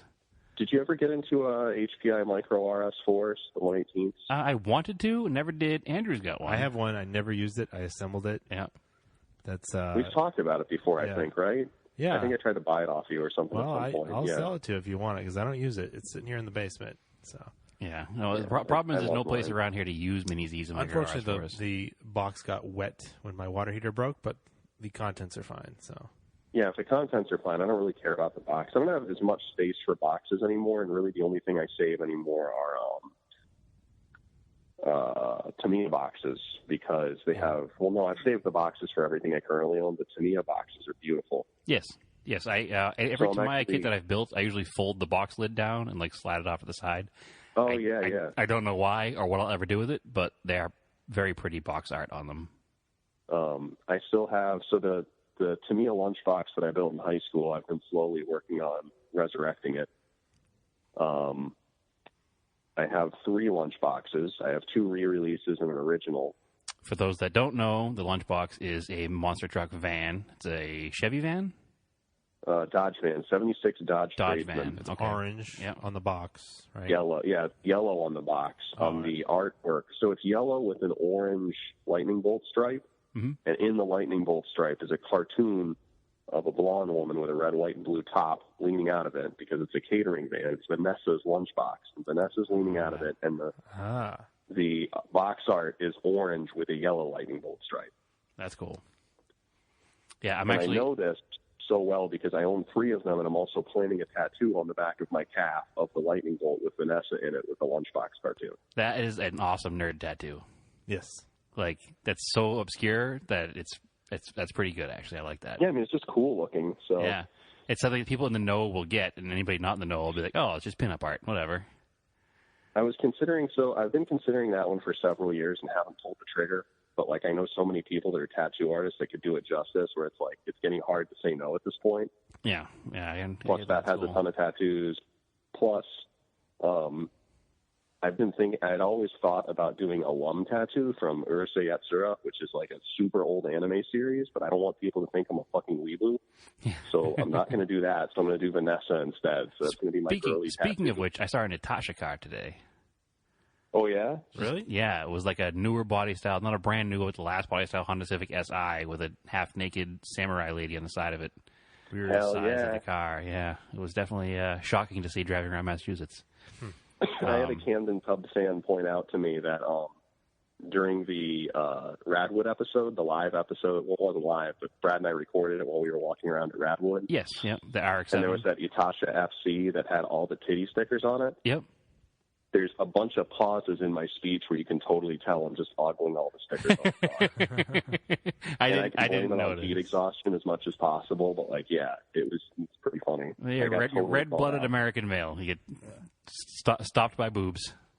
It happens. Cartoony one. Oh, yeah, I was going to say, I had a Tamiya, those were TA2FFs? Yes, the Volvo BTCC car. Yes. God, I wish I could find that kit again, because I did not do justice to that. The problem is at the time your mom owned... I really want the Cobra R. Yeah, it's a cool one too. Yeah. But at the time your mom owned an 850 GLT wagon. Yes. So you painted it to look like your mom's car, not the BTCC car. I found a aftermarket body. I don't think it was Proline. It was some other offshoot company. Oh, okay. That made an 850 wagon body. It wasn't Parma, was it? May have been Parma, yeah. Yeah, because Parma is actually in Parma, Ohio. It's a Cleveland suburb. Oh, so, cool. Cleveland, Ohio, for some fucking reason, was like a huge... I'm sorry I keep swearing on your podcast. That's all right. I need more liquor in me. I'm drinking with Sailor. So, also, I don't understand swear like a sailor because my dad actually was a sailor. It doesn't swear at all. Swears. Yeah. Yeah. Must have gotten it all out of his system. Anyways, yeah, like for whatever reason, Cleveland, Ohio was like a mecca for RC aftermarket in the 80s when it was big. That's I used to work with an old guy at the hobby shop that like had his own track and stuff and like knew all these big figures that I would read about in old RC magazines that I would find. It's probably and, like, it was all centered. Probably part of your obsession then, just being that close to it. Yeah. Maybe, yeah. It's just like by osmosis or whatever. Like I was never fully aware of it. But, like I didn't get my first like hobby class RC car until I was like in my teens, like well into my teens. Like I wanted it, but like we never had money for it. Like our family didn't. So like my parents got me slot cars as like a concession prize. Mm-hmm. Slot cars are high on our list again lately as well. So yeah, we keep chatting about setting up a track down here in Andrew's basement. Like once a year, I'll set up my little HO scale track and like play with it for like a couple hours and like piss off the cats and stuff. Well, we talked about it last week. How many of those hours are spent cleaning the track so that you can actually use it? I'm pretty careful about storing it. And it's because it's AFX track, so it's kind of expensive. So I'm pretty careful about storing it. Yeah. We both have AFX. Yeah, so like the first couple laps will be like a lot of stop and go, have to push the car along, but like after that, it's fine. We used to leave our setups out all the time. We didn't break them down. That was so weird. The way when you just said that, I just got somehow I got the smell memory came back of the motors. Yeah, the way the motor smell and the controller smells. Yeah, especially when you first start out, it smells like you're burning your house down. Yeah, and plus I used to, which isn't good for the longevity of them, but I used to WD-40 them pretty good before I'd run them. So they'd be blazingly fast for 3 or 4 laps, and then they'd just start burning out. So, we actually talked about it last week, setting up the track down here again and doing like a Top Gear style. Every in-studio guest has to put a lap down and see what we can do for times in slot cars. So, oh man, I'll have to come out and visit so I can put a lap down. Yeah, we'll have to build a track first. Traction out there? What's that? You guys got AFX Magna traction out there? We have everything that AFX ever did, from the first Thunderjet up through G plus. Was it G? Yeah. I think I only have Tyco track, so. Oh, I have all. Tyco track's good. I have the Tyco track train crossover piece. Yep. And I'm trying to find the AFX to Tyco adapter. Adapters, yeah. I have some somewhere. If I can find them, I'll ship them out to you. I can't promise that, though. God. It's been like a decade since I've been trying to find AFX to Tyco adapters, just so that I could use the stupid train crossing piece, because like I remember seeing this old Richard Pryor movie called Brewster's Millions, which is a great movie where the kid gets and so you know how like in the beginning they're playing minor league baseball and they have to stop so the train can go through the outfield. Yes, exactly. You want to build that into your layout. I had a permanent layout set up, and it's like a backwoods crappy racetrack. Like kind of like what Nelson Ledges was until they just redid it. Nelson Ledges Road Course out here. Yep. It's just like a crummy backwoods racetrack, and like you had to stop the race so like a freight train could come through. That's awesome.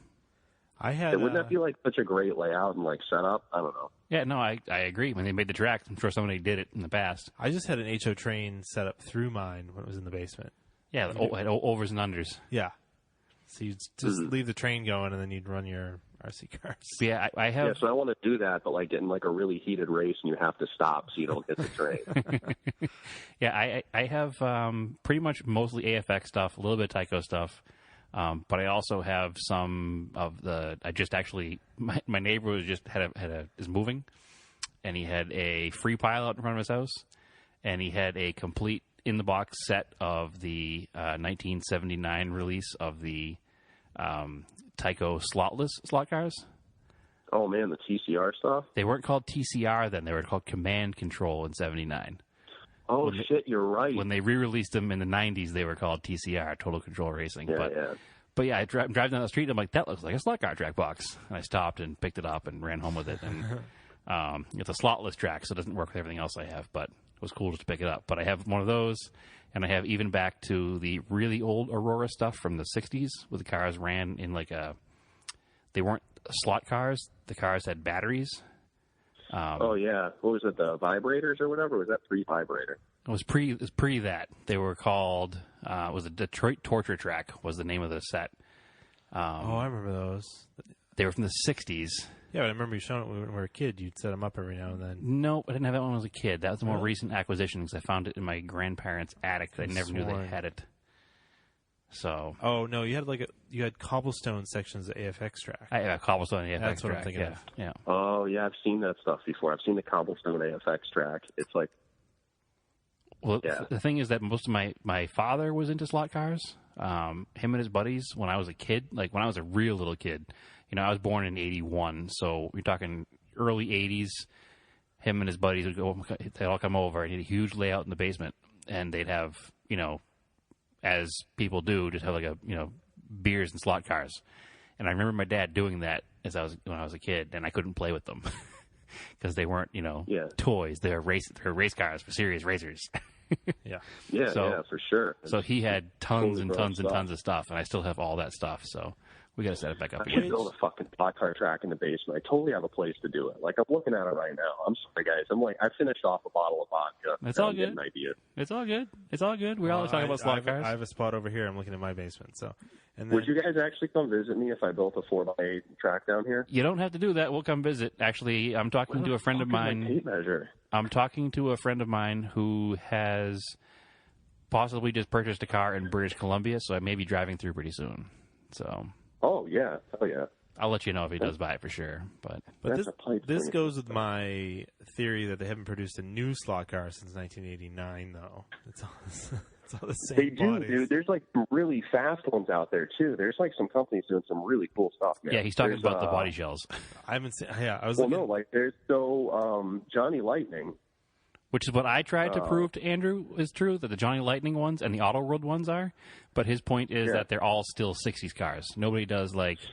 No, they did like Fast and the Furious import ones. There's like a Supra, and it's either on a Magna Traction chassis, like a reissue Magna Traction chassis, or it might be a little bit smaller, and it might be a Thunderjet. I'm on like a 440X2. That's like my level here. Tyco, yeah. See, no, I like 440X2 stuff's nice. So I got that Dodge they're just too fast. RT. Yeah, I have that one too, actually. Yeah, I like the 440X2s because they still get sideways a little bit. Yep, that's why I like the Thunderjet cars, because they're like I like scale car things because they're scale. They look like real cars. I had so many C4 Corvette bodies. Yeah, that was definitely the popular one. Or a 280ZX or 300ZX. Yep, the Camel-sponsored one and the BRE style. I have the BRE one, brand new, that I found at a hobby shop, and I just put it on the shelf and never used it because I didn't want to damage the body. You'll have to use it now when it tracks that up. How have any of us had sex with a woman? Do you ever think about that? Like how awesome it is that any of us have ever, like... But, well, usually the plan of attack is don't tell her about don't tell them until afterwards. Any of this stuff. Yeah. Yeah, exactly. Like I got, it was like a year before I told Beth I had a collection of Pez dispensers. Like I don't actively collect Pez anymore, but like I can't bring myself to get rid of them. Okay.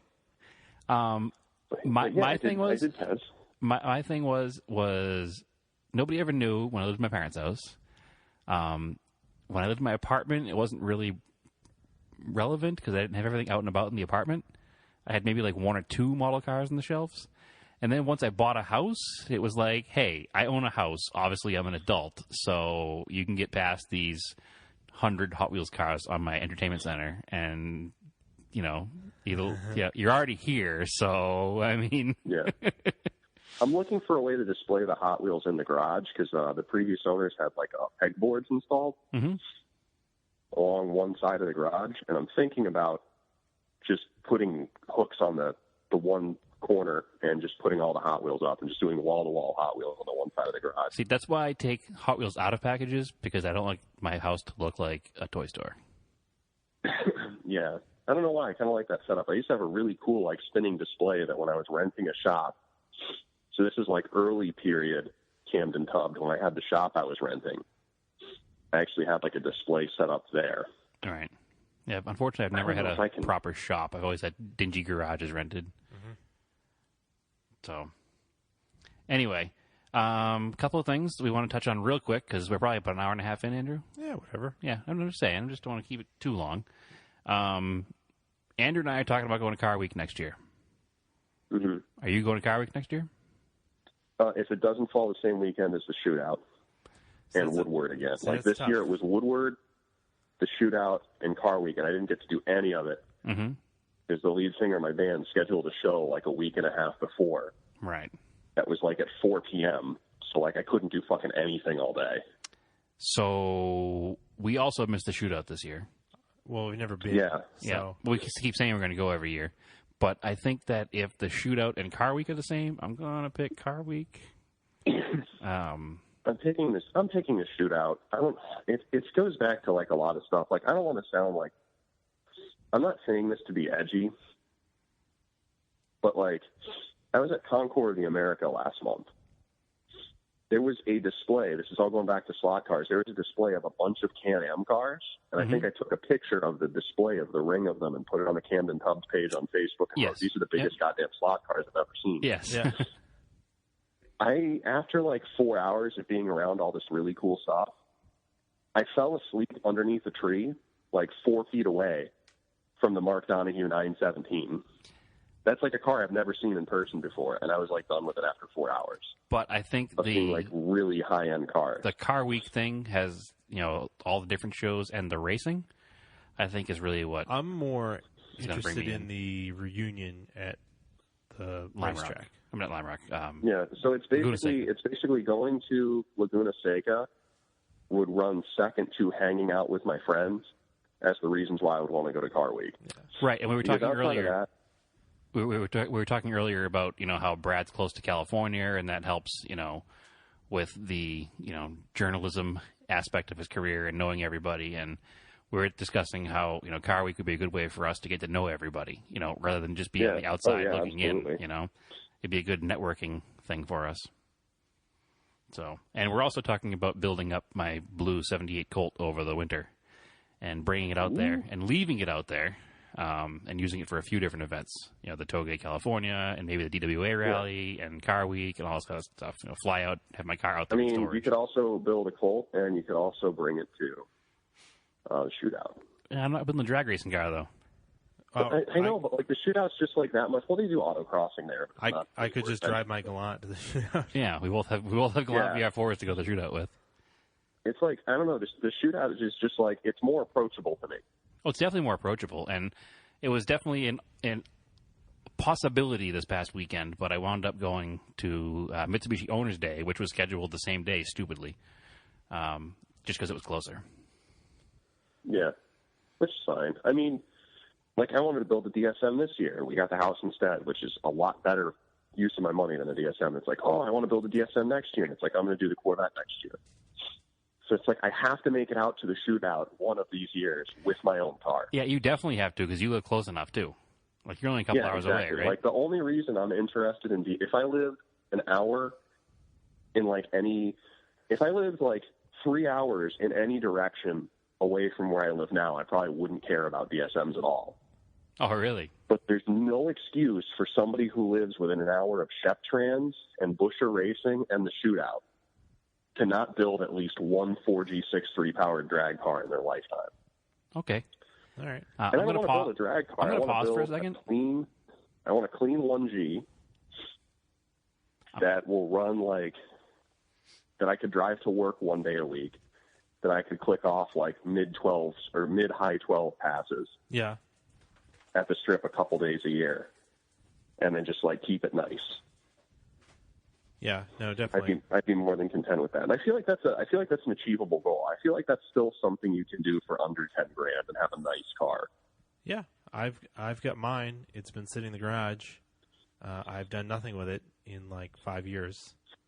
I just keep it registered, and that's about it. It just sits there. I don't know. Yeah. Just haven't had the time or money to deal with it, so I haven't gotten to it. And the Galant runs so well, I've just been driving that around in the summertime. So, but yeah, that's sort of where I'm at with that. And I think if, I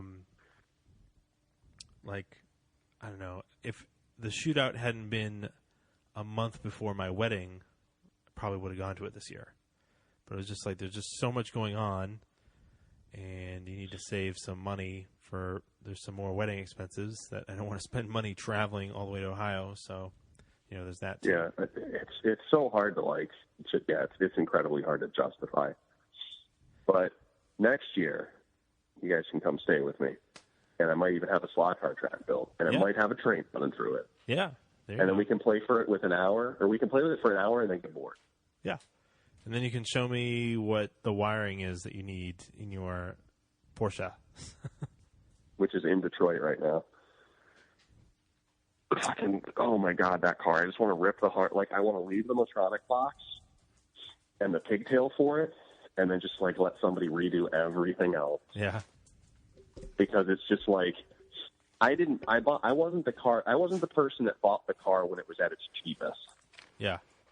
I was 2 or 3 short-term owners after that. Sorry, and now I'm getting to put up with all of that shit. What I missed a little bit there, so I had to step out for a second. What car are we talking about?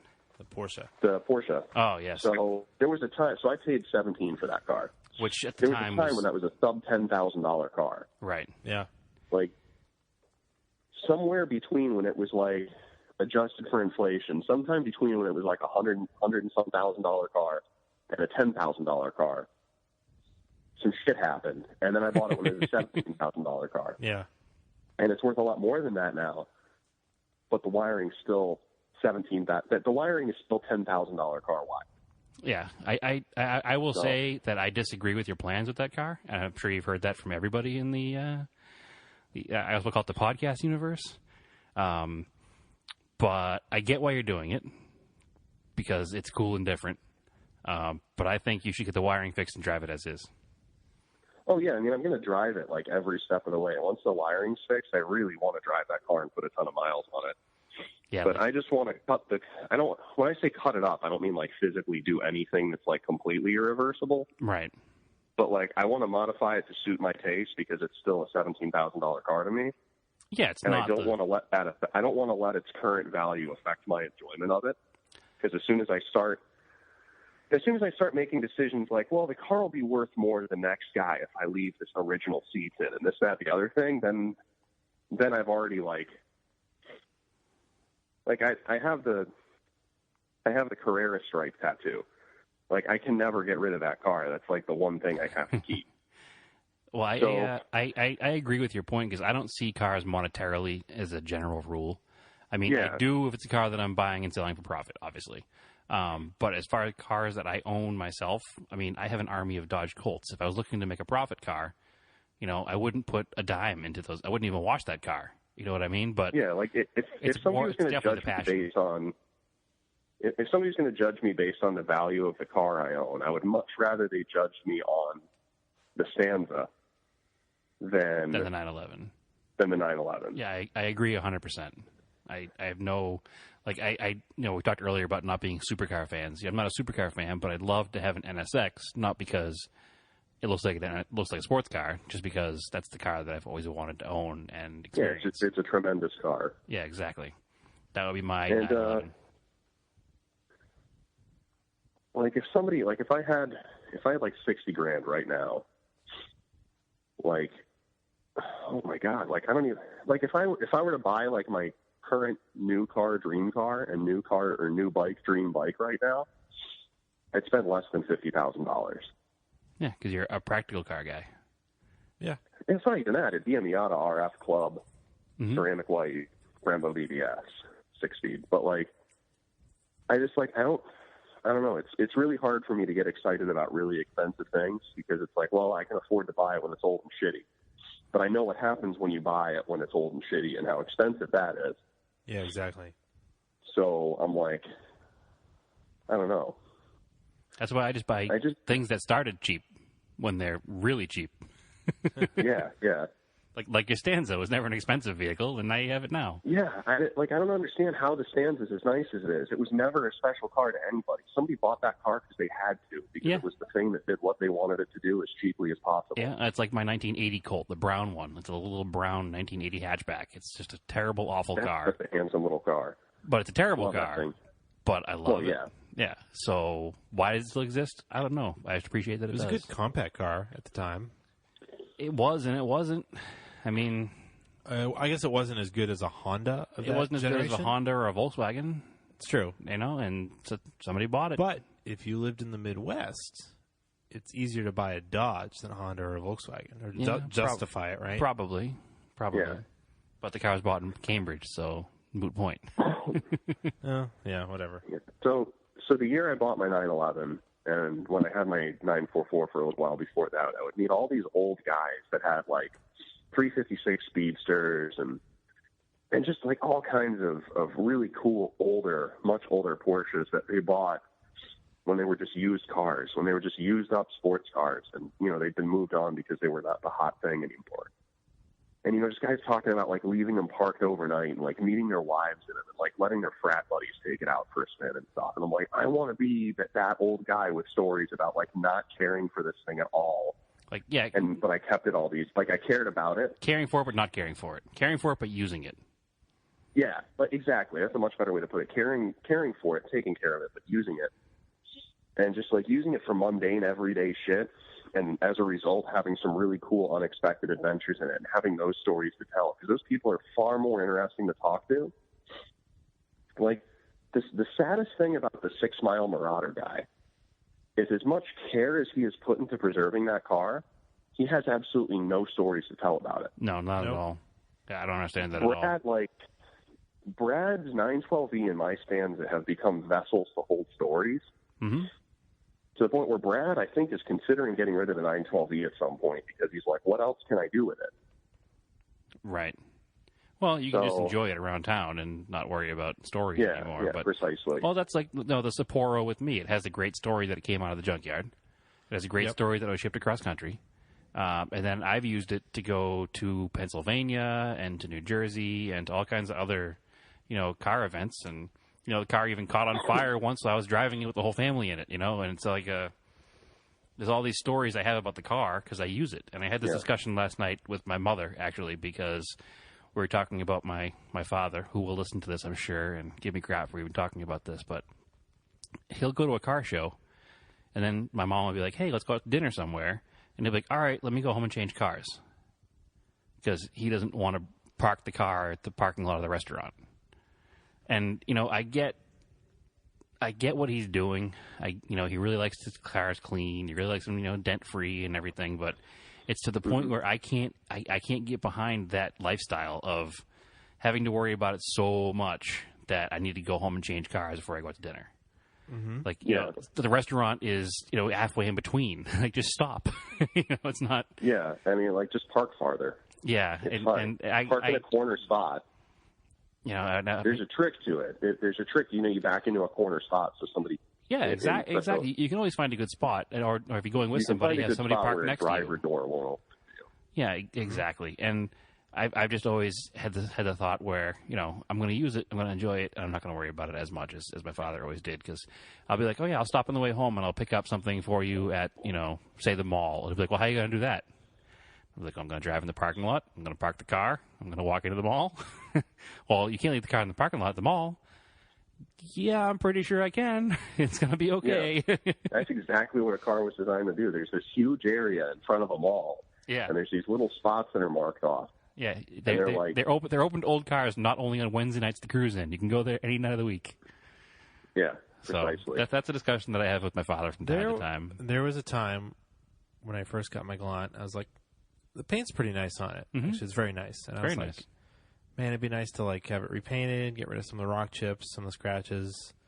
I did have like paintless dent repair done to get some of the little door dings that were annoying. But then I was like looking at it this year, and I was like, you know what? I'm just going to leave it the way it is and just keep waxing it, polishing it, whatever. Yeah, it's wearing thin in some places, but I was like, that's all right. It's all that's all naturally earned patina. Cars are only original once. And, the way to do it, I think, is if you go through the effort of having cars that like don't have rock chips and stuff.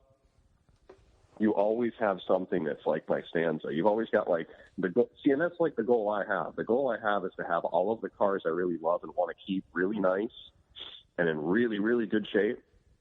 But I can still drive them and use them and enjoy them like 1 or 2 days out of the week each, mm-hmm. or like a couple weeks at a time, and then switch to the next car. and like keep them fresh, but also keep them nice that way. But if like it's a situation where like I'm worried something might happen, then I have another fun car that's a little rattier that I can use. Yeah, I mean, I'm not encouraging somebody to take their, pristine, restored car and go park it in downtown Manhattan. You know what I mean? There's a level of care that should be exercised.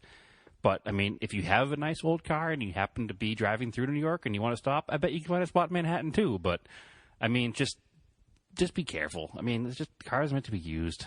And you talk about you bring up your point at Car Week, fall sleeping at the car show. I've been to some concourse, and it's not my scene. My father actually runs the concourse here in New England called the Mistlewood Concours d'Elegance, which I'm a judge at, and I go every year and help him out, and because it's my father's show. But if it wasn't his show, I wouldn't be there because it's not my scene. Those cars don't get used at all. Yeah, some of them do. The GT40 does.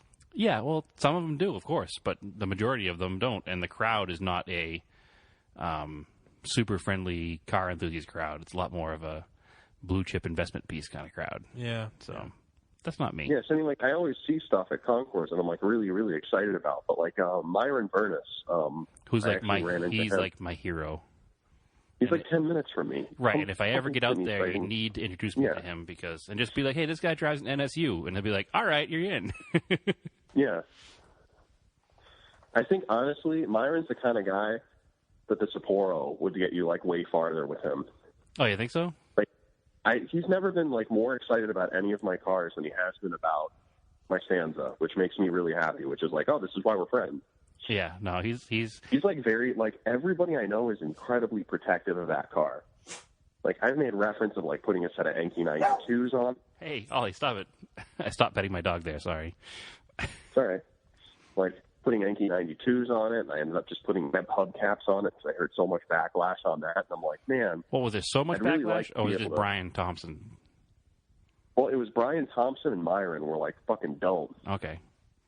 And then I talked about putting an SR20 in it, and it was the same thing. And I'm like, it's a CA20DE, which means an SR20DE would fit in and bolt from another front-wheel drive application, and everything should theoretically bolt up and be like a factory-style install. I could just merge with traffic at like a safe speed.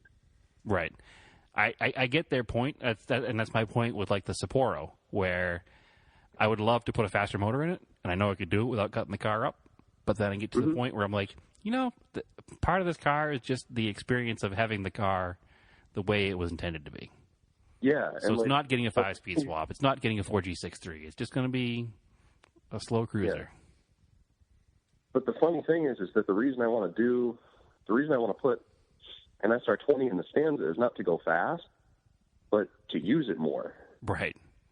Because my band loves this car, and they're like, we could drive to Buffalo. We could go to a gig in Buffalo in this car. We could go to a gig in Dayton in this car. We could do. I'm like, it's fine with me in the car driving 3 hours. Yeah, with 4 dudes and a drum 500 set pounds of people, and a couple of amplifiers. Yeah, 500 pounds of equipment. I'm like, man, like an extra 60 horsepower would be like really nice. Yeah, I get that, and I'm sure support would be the same way with a lot of people in it. Well, that's why I put coupe. my Galant. That's why I put it together the way it is put together. So it's like kind of stock plus. So it's got enough power. Yeah. It's a 4-door sedan. I made sure the AC works. It's like a very comfortable long-distance highway car. Yeah, you drove to Texas and back without any fatigue. Yep. Yeah. Drove it all the way to Texas and back. And over the tail of the Dragon. Like OEM... Sorry. I drove it over the tail of the Dragon, too. So it does handle pretty well for what it is. So I'm a big fan of OEM Plus. Yep. The Stanza, I've actually gone OEM minus. Yeah, the black bumpers. It's like a lower trim level. Yeah, with the black bumpers. I made it look like a lower trim level Stanza. But it was cheaper than painting them factory color again, I'm sure. Well, I did it, so I actually didn't paint them black. I found a really nice satin finish, a very natural-looking satin finish, plastied it, but it's actually Duplicolor makes it. Mm-hmm. They call it carbon black. But it's like the just right satin finish. And so I just very carefully masked and plastied it to the bumpers and the trim so that and I put enough layers on so it actually does peel. And then I figured the neck if somebody like Brian Thompson ends up with the car and they like desperately want to paint the bumpers back factory colors, it's a lot less work for them to get it to that point. So yeah, his car collection is pretty amazing for like bottom feeder cars. Like I love his passion for really utilitarian stuff. Yeah. It's really, really wonderful. I feel like if he collected motorcycles, he would collect the same motorcycles that I also own. Yeah, for anybody who doesn't know him, I don't want to blow up his spot too much, but I mean, he has like Nissan Sentras and Datsun 200SXs, and he doesn't have like the 240Z. He has the 200SX, and he doesn't have the Honda Civic. He has the Honda City, and he just has very utilitarian cars, and he's very passionate about them, and he's very passionate about restoring them back to stock.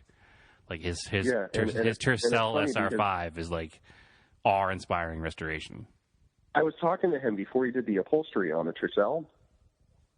He's going to be a guest on Camden Pump one of these weeks. We're just figuring out logistics of it, but because he's got a scholarship that I want to plug before it's kind of late now, but that's always next year. Anyway, yeah, exactly. That's my whole life has lived on that fucking principle. Yeah, I think it's a Cleveland sports thing. No, well, hey, listen, Red Sox, up until fairly recently, it was always our thing too. Oh God, here we go with the Red Sox nation. I thought we were over this.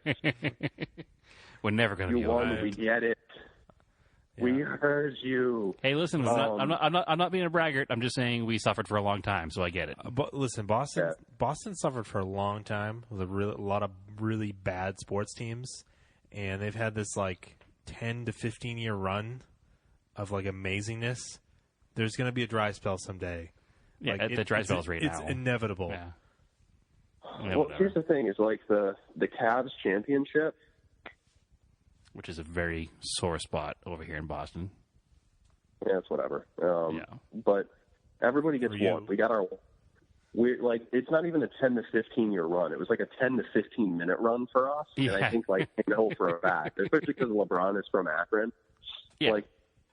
It's only been a year, but you still see people wearing the 2016 championship gear, proudly. We're gonna hold on to that one ring for a really we're not going to be douchey about it. It's just always going to be our one special thing that we have. You can say you're not going to be Boston about it because they're pretty douchey here about all of it. Yeah. Well, thankfully, the Cubs won the World Series last year, so they've taken the crown from Boston for world's douchiest baseball fan base because they can't hide behind lovable loser anymore. They did it a year late, though, unfortunately.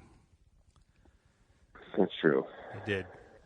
We're all counting on them to do it to make the Back to the Future prophecy come true. But unfortunately, it didn't. I feel really bad for you guys know Eric Rude. I don't know him personally, but I know who he is. Yeah.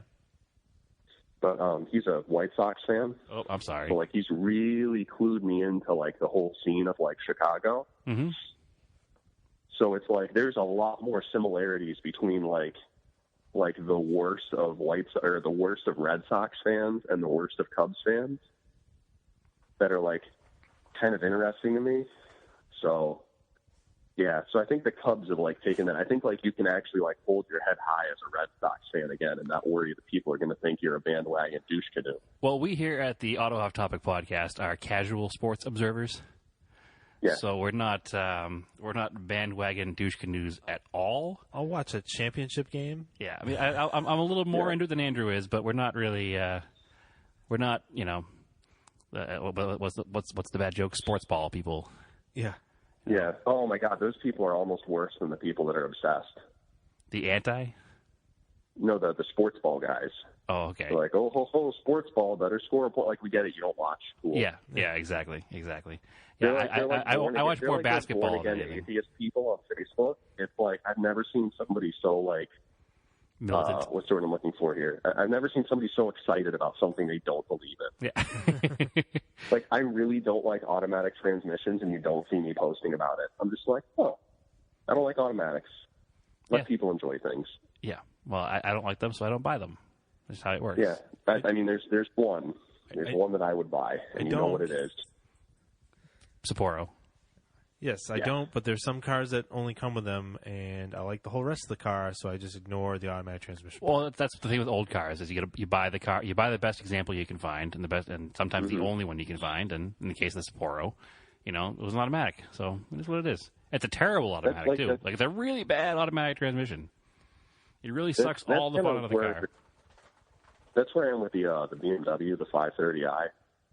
Is like you couldn't get a 530i touring. If you wanted a V8 in a wagon, you had to get the smaller V8, and you couldn't get it with a manual transmission in the U.S. Typical. Mm-hmm. And that's just the way it is. So typical. Well, I don't mean to cut everybody short here, but I think we probably stop this episode before we run out of space in the card.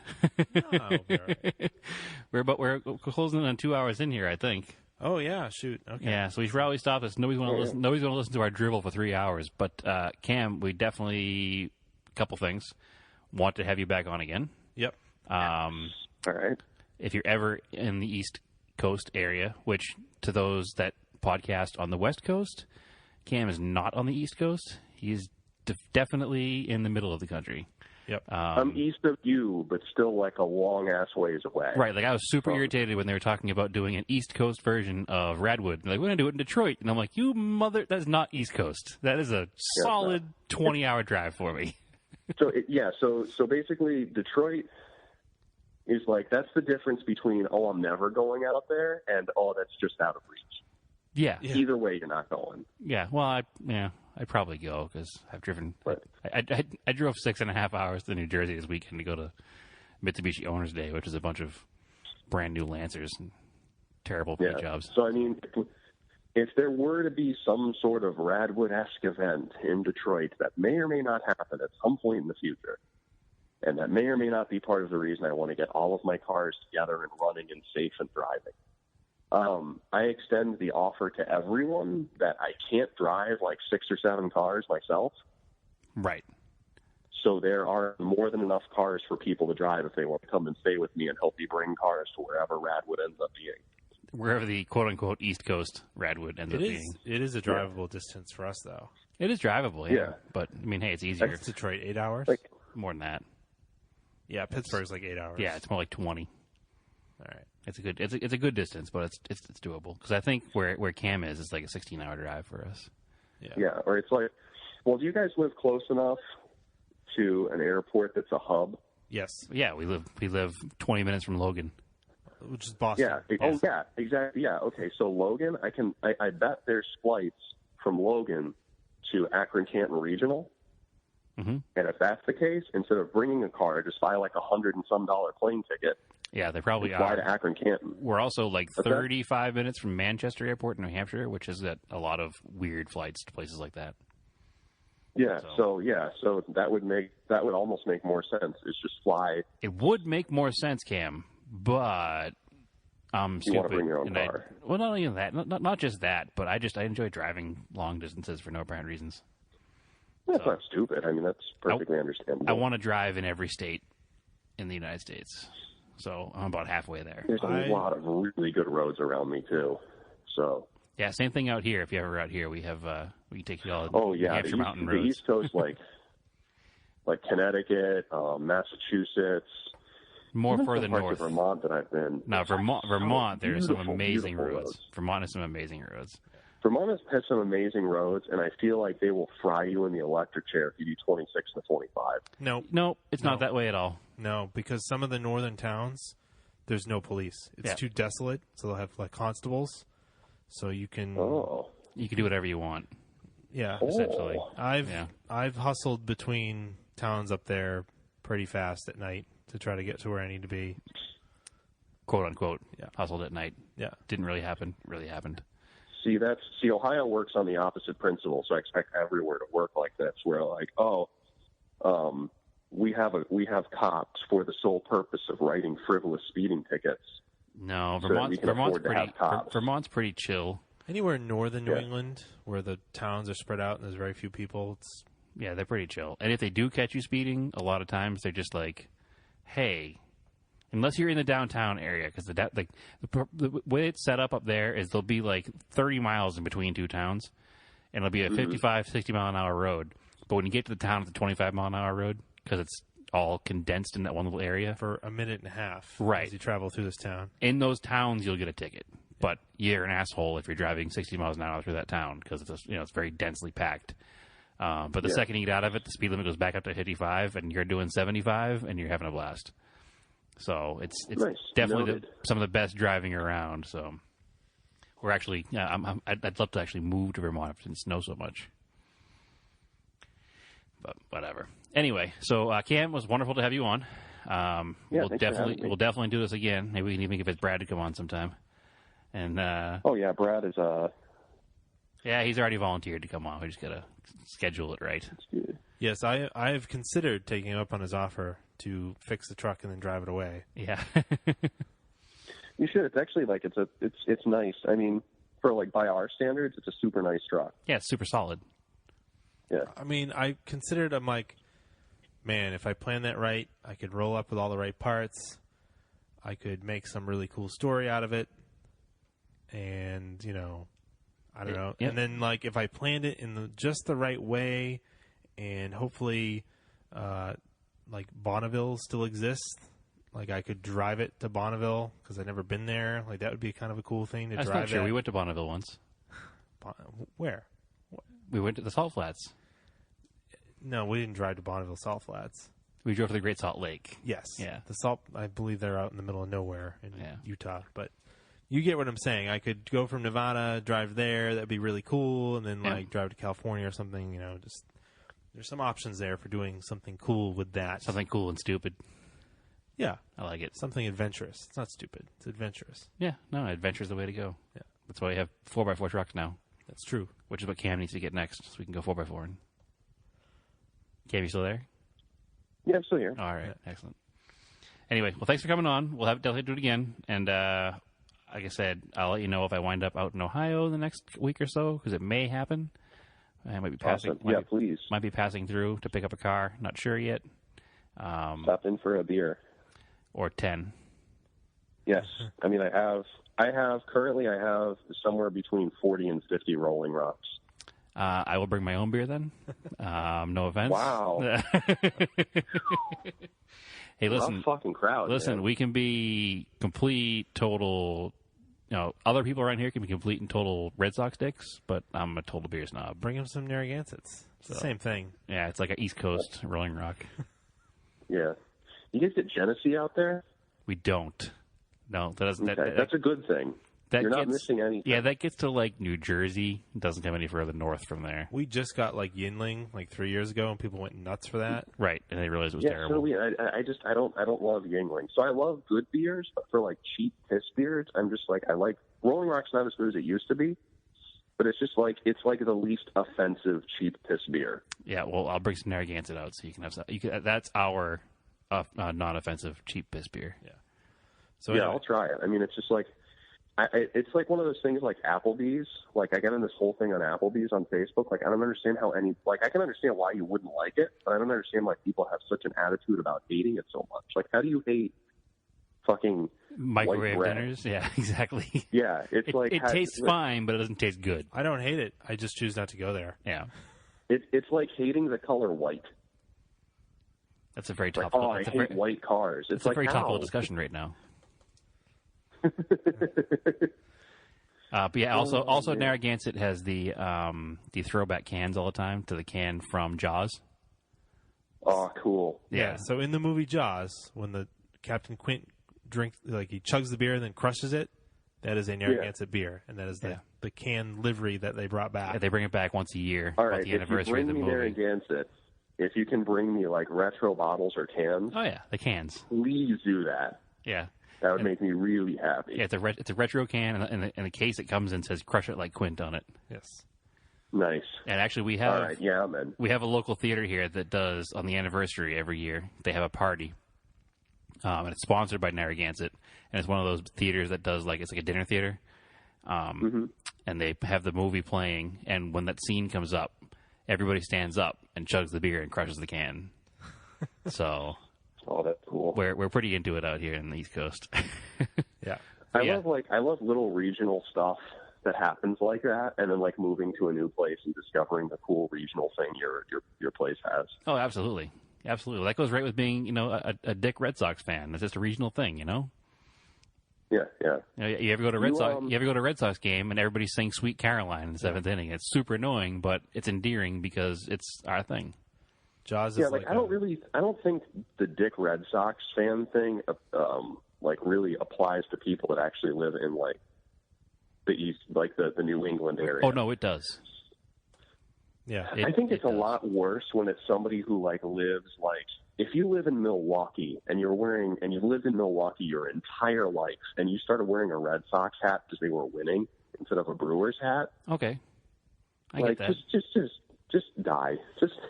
You're a shit person. As a child, I wore a Brewers hat because I liked their colors.